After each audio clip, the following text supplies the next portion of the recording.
नमस्कार, प्रणाम, हर हर महादेव। कैसे हैं आप सब? उम्मीद करते हैं कि आप सब स्वस्थ होंगे, मस्त होंगे। भैया इस वीडियो को दबाकर शेयर कीजिएगा, कैसे कि भोजपुरी के trending star, hit machine, TRP king के गाना आने वाला बा टी सीरीज हमार भोजपुरी से।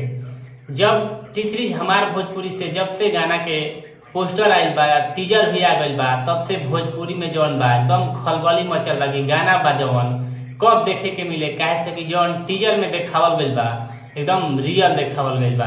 बाकी गाना कैसन होखे वाला बा, कंपनी से का बा, लेखक के करबा, लिरिक्स के करबा, म्यूजिशियन के करबा, सारा जो निचोड़ बा आप लोग इस वीडियो में देखने को मिलेगा।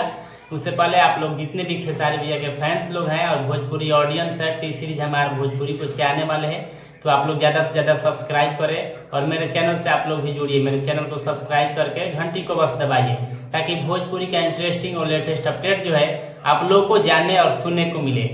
देखिए टी सीरीज हमारे भोजपुरी से खेसारी भैया के मतलब बहुत ही बवाल गाना आने वाला है।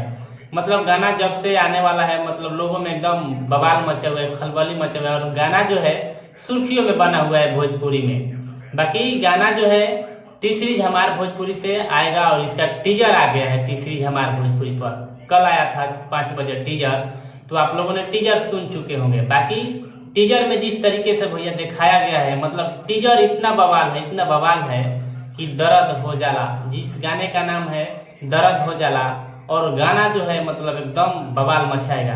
बाकी टी सीरीज हमारे भोजपुरी पर गाना आएगा और गाना जो है कल आ सकता है, आज नहीं तो कल गाना आ सकता है, क्योंकि टीजर इसका रिलीज हो गया है। बाकी इसमें खेसारी लाल यादव जी इस गाना को गाए हैं और फ्यूचरिंग की रोल की है कोमल सिंह। बाकी आप लोग जानते ही होंगे कि ट्रेंडिंग स्टार का जोड़ी और कोमल सिंह का मतलब कॉम्बिनेशन भोजपुरी में अच्छा खासा रहता है।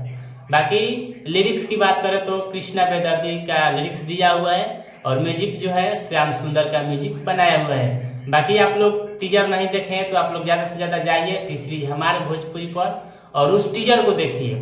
टीजर देखने के बाद आप लोगों को पता चल जाएगा कि ये गाना जो है कैसा होने वाला है, गाना बवाल मचाएगा या नहीं मचाएगा। और टीजर को देखकर आप लोग इस वीडियो में कमेंट जरूर कीजिएगा और आप लोग इस वीडियो को ज़्यादा से ज़्यादा शेयर कीजिएगा, ताकि जितने भी भोजपुरी ऑडियंस है, जितने भी खेसारी भैया के चाहे वाला है बड़न, उनका तक ये वीडियो पहुंच सके और जब भी गाना टी सीरीज हमारे भोजपुरी पर आवे वो गाना के आराम से खेसारी ऑडियंस सुन सकत। बाकी आप लोग इस गाना के लिए कितना एक्साइटेड है हमें इस वीडियो में आप लोग कमेंट कर सकते हैं। बाकी इस वीडियो को ज़्यादा से ज़्यादा आप लोग शेयर करें और गाना आज शाम तक नहीं तो कल जो गाना है फाइनली गाना जो है दर्द हो जाला टी सीरीज हमारे भोजपुरी पर रिलीज किया जाएगा।